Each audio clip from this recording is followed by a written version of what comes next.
Hello and welcome back to my channel, and in today's review I'm going to be taking a look at something incredibly impressive, that being the Soldier Story Soap Studios Optimus Prime collectible figure. Now before I begin this review, I first of all want to give a massive shout out to Showzi's store. You can pick this figure up right now over at Showzi's store. He is in fact available and in stock, and for that there will be links down in the description box below. This is by far the largest Optimus Prime collectible that I have in my entire collection, and is by far the most expensive Optimus Prime that I have ever purchased. This figure is absolutely mesmerizing and is 20 inches tall. It really is a massive beast, and it's got some fantastic diecast and exceptional movie accurate detailing. Now before I take a detailed look at the figure, I'm first of all going to give you a very quick run around the packaging that this figure comes with. It will probably be a handheld segment considering that this figure is incredibly large, and believe me, the box is even bigger. So taking a look at the main box that the figure comes encased in, it does in fact come in a shipper box. However, that's mainly just a brown plain shipper box. Here is the main packaging, and as you can see, it's absolutely enormous. It completely dwarfs my review station, where we've got some fantastic artwork of Optimus Prime, diecast action figure, Transformers Age of Extinction, and a phenomenal image of the Soldier Story Soap Studios Optimus Prime on the front of the packaging. Really does look very impressive, and we've got the Age of Extinction logo with the Soldier Story and Soap Studio logo at the base of the box. If we flip around to the back of the box, we've got an image of the figure in both his front view perspective as well as a back view perspective. We've also got some product shots of the figure in a variety of different poses, with a variety of different close-ups on the arms, the legs, the shield, the sword, etc. And then when you move down to the base of the box, we've got produced by Soldier Story, and that this figure is not a toy. This is an adult collectible, and it's made for ages 15 and up. So if you're age 15 and under, you shouldn't be watching this video anyway, but that just further confirms that this figure is not made for kids, and that this is in fact an adult collector's review. Now before I run you through all of this figure's incredible detailing, articulation and remote control features, I'm first of all going to be showcasing you the extremely heavy duty instruction manual that this figure comes with, that I highly recommend you take a look at before messing around with the figure. There is some fantastic and very incredibly detailed steps that you must make sure that you do in order to maximize your play value out of this figure, but whilst at the same time keeping it safe. As you can see, we've got the different exchangeable functions of how to swap out the battle mask for the regular faceplate. We've got where the batteries go for the head and how to insert them and pull off the back on a magnetic strip. Here we've got all of the different segments that you must pay incredible attention to of how to actually articulate the arm. Of course, I will show you this in this review, and here it showcases how you're supposed to pull the forearm down before you begin maneuvering the elbow joint. Here it showcases the different armor plates that you should put on the arm depending on if you want the shield stored or not. We've got the shield installation for both the arm of the figure and the back of the figure, which I do believe is on the back of the instruction manual. We've got where the sword does in fact magnetically store on the back of the figure, and then on the base we've got the different hilts. As you can see, you've got this hilt here, which is the magnetic one that actually plugs into the hand to activate the LED feature, and here we've got the regular one, which doesn't activate the LED feature, nor does it have the electronic prongs. So this one is more for general display purposes than activating the remote control function, and it also showcases you here how to insert the sword within the figure's hand. Flipping the instruction manual over to the back, as you can see, we've got some very detailed instructions on how to articulate the hips of the figure, how to pull them out and pull them down before articulating them, how to insert these magnetic strips onto the waist of Optimus, and here we've got a different look at how the figure looks with the waist compressed and how he looks with the waist expanded. And then on the back we've got this section which pulls out in order for you to insert the shield on his back, and it showcases an image of that. And then on the back it shows you how to pull off the entire back section in order to put the 3 AAA batteries that need to store within the back in order to utilize the electronic remote control function. And then on the back it showcases how the remote control works and how the different buttons control the electronic LEDs, the lights and sounds, and the movable parts on the shield. And it also showcases the battery that the remote control will also require, as well as the on and off switch for the figure himself. Now starting off with the figure's head, the first feature I'm going to be showing you is how to activate the independent independent LED function of the eyes. If you don't want to control all of the different components within the chest using the remote control, there is a way that you can literally just have the eyes illuminated.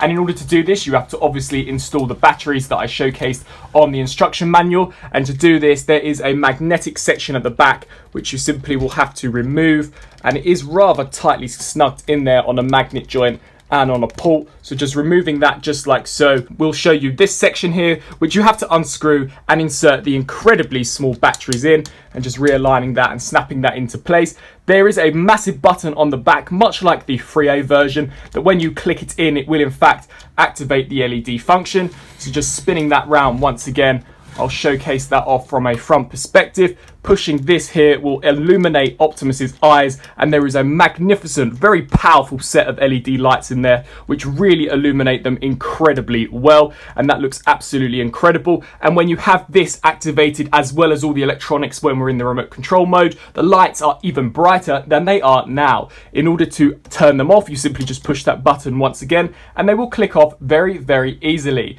Now, in order to insert the additional mouth-guardless faceplate, you simply have to pull off either side of Optimus's face. These are on magnets, however you do have to pull it off via this section here, so I would be incredibly careful when doing that, as this is a very thin piece of plastic. Whilst it is fairly durable, I definitely wouldn't yank it off. So just pull those sections off just like so, and then the mouth plate literally just comes off via these two slots, and then we take the mouth guardless plate and we just plug that onto it just like so. And as you can see, there are various different slots and various grooves on the actual side of the face, as well as a magnet, and that will snap into place incredibly securely. And repeat the same process now on the other side. And there you have an alternate face look for Optimus. And I actually really like this design, and there is once again some fantastic detailing on that piece as well. Now that I've showcased where the batteries go within the head, now I'm going to show you how to insert the batteries into the main torso of the figure. In order to do this, you're going to want to rotate around now to the back, and this whole section here will in fact detach from the back of the figure. As you can see, this entire frame here completely removes, and here we have the battery compartment. Now, it is a simple case of just removing this screw and inserting 3 AAA batteries, and you're essentially good to go as long as you've got batteries within the remote control. In order to reinsert it, you just want to align these 3 pegs up with these 3 ports, and there are also magnets on it as well, making the connection extremely sturdy, and it honestly is not going to come off unless it's personally taken off by yourself when handling this figure. Now, turning to the figure's detail, once again, this is incredibly impressive. The head sculpt looks exactly like it did in the Age of Extinction movie, with some phenomenal paint apps on it as well, in order to make it look incredibly realistic and very faithful to the movie. We can pick out some lovely detailings on the sides of Optimus's helmet. We've got the different antennae and ears of the figure on each of his sides. We can pick out these indentations to the figure's mask, obviously to replicate where the mouth plate comes from, and we've got these really nice slits for the eyes. If you take a look at this whole torso area, once again, phenomenal detailing here. So much dry brushing going on to make the actual material look as if though it is metal. While some of the figure is die cast, the majority of this entire torso area is predominantly plastic. These sections here are die cast, but all of this here is a plastic based material. We've got all of these different individual tubes which are actually of a rubbery component, all integrated within the chest. We've got the Autobot insignia, so much different mechanical detailing going on here. We've got the tubes that extend from the torso into the arms, which look fantastic. The shoulder pads have got the Cybertronian hieroglyphs on them as well, with some fantastic flame detailing on the shoulder pads as well as on the center of his chest. Moving down, as you can see here, the gauntlets too have been detailed incredibly well, with so many segmented sections, obviously to make it look once again as if though it has transformed, and to make it look like an actual gauntlet. The hand too is very well defined with some fantastic curvature, and the fingers have also been sculpted really nicely as well to look very faithful to the movie. And once again, the paint apps look really well done. Even on the inside of the arm, we've got some nice detailing, and it really does look very impressive, especially when you look under the underside and you can see all of these internal constructions which have got different tubes that lead down to the torso area of the figure. It really does look very impressive. I like these hip guards here which have got some nice detailing. They're not articulated and are a complete die-cast structure, but they've been painted really nicely, and we've got some subtle weathering effects such as scratches on the actual blue paint itself to make it look weathered and worn. We've got all of these tubes coming from beneath that plug into the back of the figure's legs, which once again is a phenomenal area of detailing. Loads of tubing detailing that plugs onto the back, and then if we lift up just to take a look at the entire back area where the smokestacks are, as you can see, these two have been detailed incredibly well. These are plastic but have got a fantastic paint wash, whereas these sections here are once again die cast, and I think that the flame detailing here looks really nice. Once again, you've got tubes that protrude and go into this main torso area, so it is really nicely detailed. Taking a look at the back of the figure's legs, as you can see, we've got some fantastic red detailing with different scuffs and marks to make it look as if though it has been weathered, and then when you turn it around to the front, we've got these rubbery tubes that protrude from the base of the thigh and go around to the back of the thigh, which look incredible. If you remove these out of the way, we've got different slits and slats, obviously to give him a very armored appearance, which I think looks fantastic. And then finally, turning to the base of the feet, as you can see, phenomenal flame detailing here. Once again, all of this is die cast, so this figure is incredibly weighty. We've got different Cybertronian hieroglyphs on the shins of the figure. The feet have been weathered and detailed incredibly well as well. And then when you turn those around to the side, once again got more tubes protruding from this armor and inserting into the back of the foot, which I think looks great. Different mechanical components, these gold struts that sit up as well. So honestly, a fantastically detailed looking piece, and the detailing on this figure is just as good as the articulation as well as the remote control feature. Now, in order to showcase this figure's articulation, I'm actually going to be covering all of the joints. However, I'm not going to be pushing them to their limitations. Due to how expensive this product is, I do not want to damage it whatsoever. So I'm just going to show you how careful I am maneuvering the joints around, and I hope that you'll follow suit. Now, turning to the head, there is technically one main ball joint at the head, which gives you most of the movement that you'll want. The head can look left to right to a fair degree, and it can also tilt side to side due to the ball joint. We can get it to look up about that far and down about that far, so honestly there isn't a great range of motion in the head whatsoever. These shoulder pieces here, they are in fact on ball joints, so you can rotate these round in whatever way you so choose, and the main hole connection joint can also lift away from the body as well for when you're doing the more extravagant poses. Now, you can take the arm here and pull it out of its joint ever so slightly. It literally just moves by a millimeter, so do not pull it any further than you can see here, and you can get a ratchet joint which lifts forwards and backwards. Once again, it cannot do 360 due to the connections of these fake wires. If you rotate it 360, you're more than likely going to break the figure completely. What we can then do is we do have a ratchet joint which allows you to ratchet outwards to the side, and due to the fact that we've pulled this joint out, there is also a second joint which allows you to ratchet forwards and backwards as well as up to an even further degree. Once again, it could probably go even further, but I honestly don't want to force it too much, and I would really only go to this degree of angle.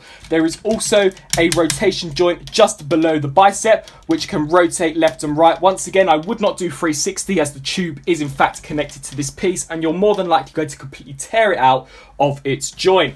Now, rotating to the side now, there is a double joint at the elbow, so we simply just ratchet that forwards and backwards to that degree, and this whole armor piece here will in fact shift depending on the angle of the arm, and that ratchets down just like so. The fingers are all individually articulated, and there is also a ball joint at the wrist, so the wrist can rotate 360 as well as hinge forwards and backwards. However, once again, I wouldn't rotate them 360 due to the connection of the sword to this hand. I do not know what kind of internal wiring is going on in here, so rotating this 360 could potentially damage the figure. However, the fingers are completely individually articulated with ball joints and various different hinges, allowing you to get them in almost any different pose you so choose, so that is a fantastic piece of engineering, and you can really get this figure into some very expressive poses utilizing the individual fingers. Turning now to the waist joint, this is where they actually tell you to lift the waist joint up. So first of all, I'll show you the articulation that you have without lifting it up, and then I'll show you the articulation that you have when you lift it up.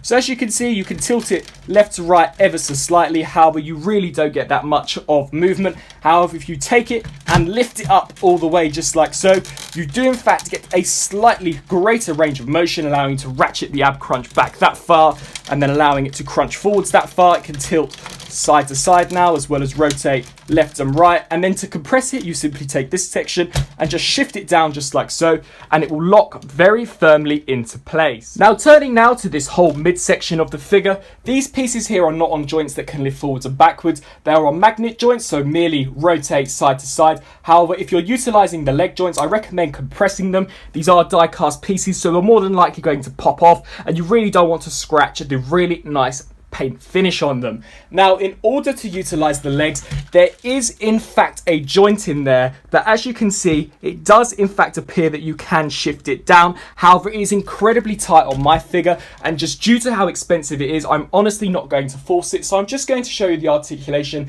that I can get out of my figure. What you can do is lift the leg to about that degree. You could probably once again do it even more. However, I'm honestly not going to force it, as the risk of breaking it could be potentially rather high. They can hinge out to the sides to about that degree, and then if you bring them back in, they can also rotate forwards and backwards on a thigh rotation ball joint. Turning now down to the knees, these are on ratchet joints and can bend at a double jointed degree. So utilizing that ratchet joint, as you can see, I think that you get a fantastic range of motion out of that. It's no better than the 3A version, so I think that Soldier Story have done a great job at engineering the legs and just bringing that back down once more. Showcasing the entire articulation of the foot, it is on a ball joint, so it can pivot forwards and backwards as well as tilt side to side. You could also get it to rotate left to right, and there is also a slight toe bend right here, allowing you to get the figure into some slightly more dynamic poses. So as I'm sure you'll be able to agree with me on, this figure has got some incredible posability options. The articulation on this figure really is very impressive, especially when you take into account all of the electronic features that are obviously within the chest of the figure, the entire battery compartment, all of the different LEDs within the figure's chest, the LED function within the figure's head, as well as the electronic feature which obviously comes from the torso area into each of the figure's arms. I think that this figure is incredibly well articulated, considering how much engineering has gone into the actual remote control feature of this figure.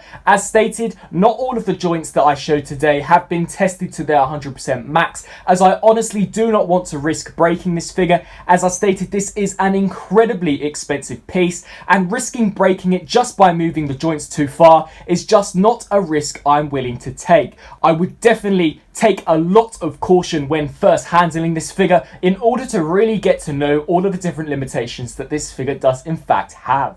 Now turning to some of the technicalities of this figure on how to actually insert the shield. As you can see here, this gauntlet section is completely smooth, and you honestly wouldn't believe that it could in fact wield this shield. And that is simply due to the fact because it doesn't. You have to remove this piece and insert this piece with a massive gaping hole in order for the shield to plug on. In order to do this, it's incredibly easily. You just want to remove this just like so, and it pops off really easy. And then this section more or less slides under, and you just snap that into place, and the shield is ready to be integrated into this joint. Showcasing what the underside of the shield looks like, as you can see, we've got these two circular slots with these different prongs in the center. These two circular slots snap into place on either side of these two circular ports, and the prongs plug into this white section in order to activate the LED function. So to show this, you simply just take it and snap it into place just like so, and it is held on there incredibly tightly, and once again, much like the backpack, will not remove unless it is physically pulled away from the body by yourself. Now there is also a way in order to store the shield within the back, and to do this you want to take this section here, and this does just pry off. Once again, it is on a magnet. I absolutely love magnetic joints, as it really does make the figure look incredibly seamless. We take these two circular ports and plug them into the back of the figure, and there you effectively have the shield stored within the back of Optimus Prime, something which I won't be displaying him as I think the shield looks fantastic on his person, but once again, nevertheless, it is a different display option for your character. Now showcasing the integration of the incredibly well detailed sword with all of the different Cybertronian hieroglyphs and the fantastically sculpted handle section. In order to insert this onto the figure, there are these two tabs here which actually clip onto the inside inside of the palm, and these two prongs are obviously what help to wield the electronic function. What you're going to want to do is, as you can see, you've got two larger slots that these two big grey pieces will plug into, and these gold slots will plug into this two centered section. So you're going to want to move the thumb out of the way and effectively try your best. The thumb can be quite annoying as it is rather large, but you just want to plug that in and snap it into place, and there you have the sword completely wielded onto the figure's hand. And if you collapse the fingers down just like so, he will hold it incredibly securely, and you can pose this around in any way you so desire. Or alternatively, if you want a more movie accurate looking sword without these prongs sticking out of the side, you can take the top blade and the handle section and pull it away from one another just like so. Once again, apply enough force so that you can remove it, but don't apply too much so that you snap the blade. And then taking the second handle section that we do get, which once again has been detailed incredibly well. This has no prongs nor tabs sticking out of it. It's more of a streamlined, more movie accurate looking sword. You can take that and slot this into place just like so, and there you have a completed sword. This is more for posing the figure around if you just want it sitting like that next to him, or you want him holding it in that knight type of pose that we've seen in loads of promotional images for Age of Extinction. It's a function that wasn't necessarily integral to include, but I'm glad that Soldier Story / Soap Studios included it. Now turning to weapon storage for the sword itself, this is one of the more grey areas of the figure, as it honestly doesn't work too well, and I'm not sure whether it's a fault on my copy or whether this is going to be across the board for these figures. But essentially this sword has got magnetic points, I believe around this area and around this area, which is supposed to plug onto here and here. So really and truly it's just a matter of aligning these up where you can feel the tension of a magnet. And once again, it honestly doesn't work very well. As you can see, I've got some tendency there, and we just rest this there just like so, and as you can see, it does hold onto the back. However, if you were to move this figure around, it's going to dislodge incredibly easily. So I honestly wouldn't necessarily recommend you store the sword this way, as it is too heavy for the magnets to hold on the back. Now, as we've covered all of the different areas of the figure, including articulation, the different accessories, the different way to switch out the pieces, now we're going to turn to the main event itself, that being the remote control feature that this figure has. In order to begin the process of activating the electronic function, you're going to want to spin around now to the back. Now this section here, you're actually going to want to push it down and hold it for 3 seconds, and you'll hear this slightly mechanical type of noise, and the shield will begin to compress in order for you to begin utilizing the remote control. So to demonstrate that, you simply just want to hold this in for 3 seconds.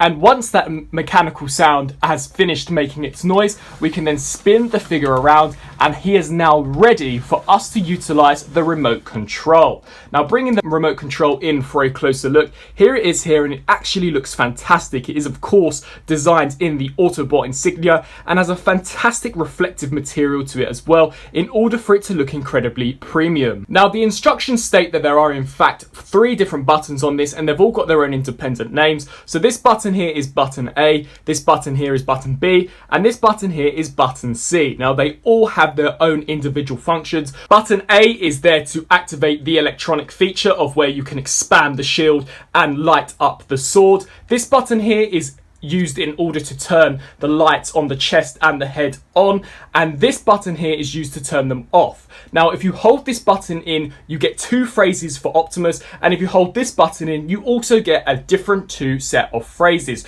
So just demonstrating this. So to begin with, bringing up our remote control, if you press button A, you will activate the shield as well as the sword function.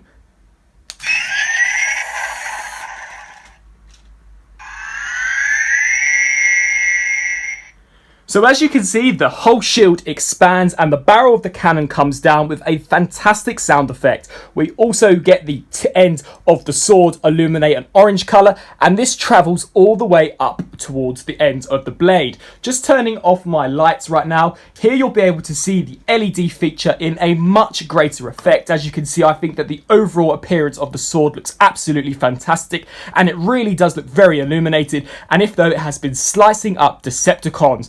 As you can see on the shield, we do in fact have a small orange LED in the base of the shield itself, and the tip of the cannon does in fact also light up. So just lifting this arm up just like so. As you can see here, the 3 tips of the barrel do in fact illuminate, obviously to replicate the look as if though the shield is in fact firing. And just switching back on my lights, as you can see, it looks absolutely fantastic. Now, bringing the remote control in once again, holding on to button C will emote one of the first sound effects that this collectible figure does in fact emote, as well as lighting up the entire chest region, as well as the figure's eyes. So just to demonstrate that, you're going to want to hold this button for 3 seconds. I am Optimus Prime.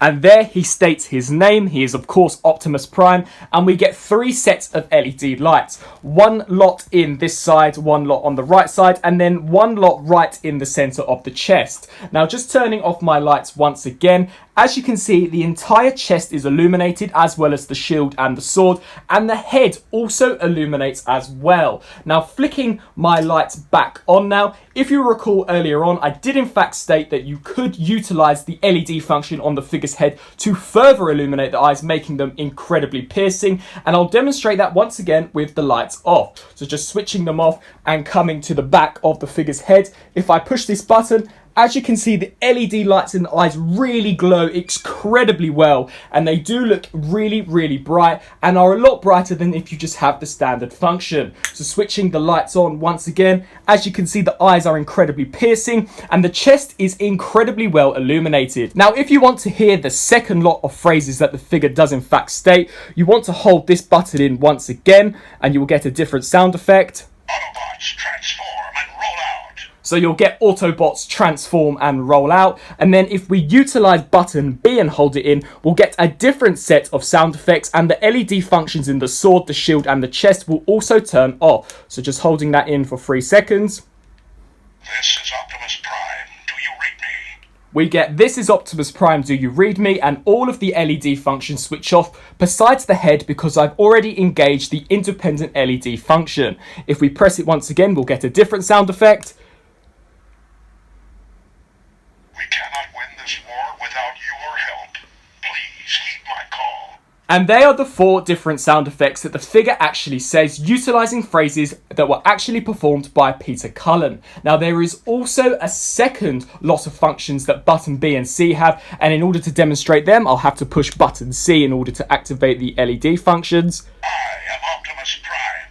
Now what you can see here is that the chest will in fact illuminate, and switching off the lights once more, if you push button C again, they go ever so slightly brighter than they do before, and then if you utilize button B, you'll begin to dim the lights ever so slightly, just like so. They do in fact have 3 settings, so just pushing them up once will make them slightly brighter, pushing them up once again will make them slightly brighter, and then pushing them a 3rd time will make them as bright as they go. It's a fairly subtle feature, however is one that I actually think is quite nice, as you can adjust how visible the LED lights are in the figure's head and in the chest. So just switching back on the lights, if we press button A again, the sword will in fact illuminate once again. If you have turned the LED functions off, it will begin to power down, and the shield will in fact compress to the regular size.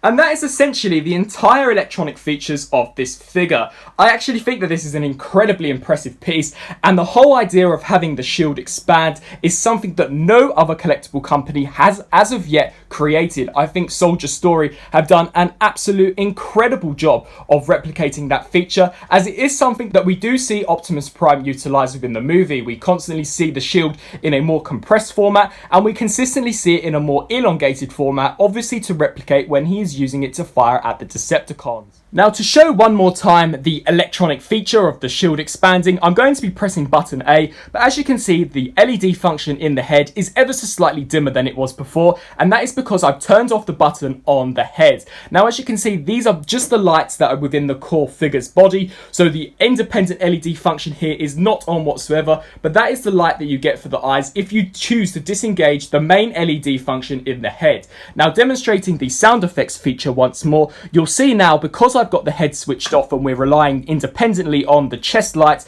the figure's eyes will in fact blink. So just pushing button C once again. Autobots, transform and roll out! As you can see, the eyes do in fact blink, whereas if you have the independent LED function engaged, the eyes will not blink whatsoever. And just once again showcasing the remote control feature of the shield expansion, we simply just want to press button A.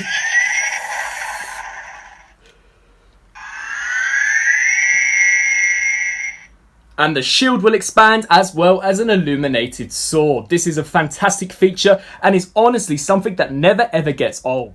Now, something which I'm sure you're aware of from my articulation segment is that despite the fact that this figure has some fantastic electronic functions, this figure is also incredibly poseable, and despite you having this electronic feature in both the shield and the sword, you're still able to pose him around in a plethora of different poses. Just demonstrating, if you have the shield implemented, you can in fact still raise the arm up and get all of the articulation joints that you had in it earlier on, so you really can pose it around in a variety of different ways. We can collapse the elbow joint in order to make it look more constrained, or we can elongate that joint and have it more extended, and the same completely applies for this arm here. You can raise it in whatever way you so choose. We can rotate the hand in a variety of different ways on the ball joint, and as you can see, the LED function still retains its integrity, and we are not damaging the cable connections whatsoever, which, by the way, despite this figure having some incredible articulation, I would still be rather cautious. I wouldn't necessarily recommend rotating the hand around 360 degrees,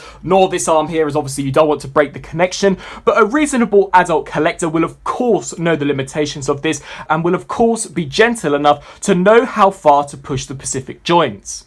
And for a comparison, here we have the Soldier Story Soap Studios Optimus Prime compared next to the 3A premium scaled Transformers The Last Knight Optimus Prime. Both are premium adult collectibles, so both of them come with incredibly hefty price points. However, I've got to say, when comparing these figures, they're considerably cheaper when compared to how much this figure costs. Transformers The Last Knight 3A Optimus is a lot more detailed than the Soldier Story / Soap Studios Optimus.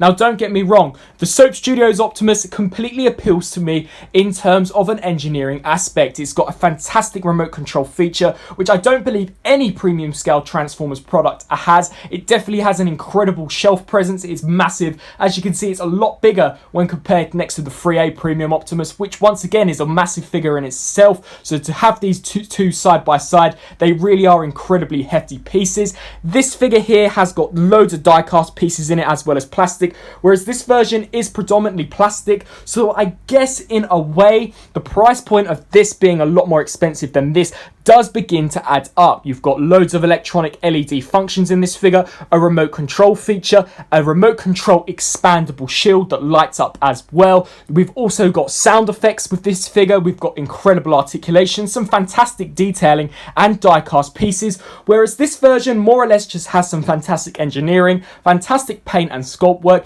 and a few LED functions. There are really no integral electronics to this figure whatsoever, nor die-cast pieces. So in a way, I do think that this figure is worth its price, but when you do compare the level of detail, I guess it really does depend on what you want. Do you want a figure that has got a remote control feature, or do you want the most definitive representation of your character based on whatever movie they came from? Personally, if I had to choose between the most detailed and the best representation of the character from the Age of Extinction / The Last Knight movie, I would go with the 3A The Last Knight Optimus. That's not to say that I don't like the Soldier Story / Soap Studios Optimus, because believe me, I definitely do, but I just don't think it is as detailed as the 3A version.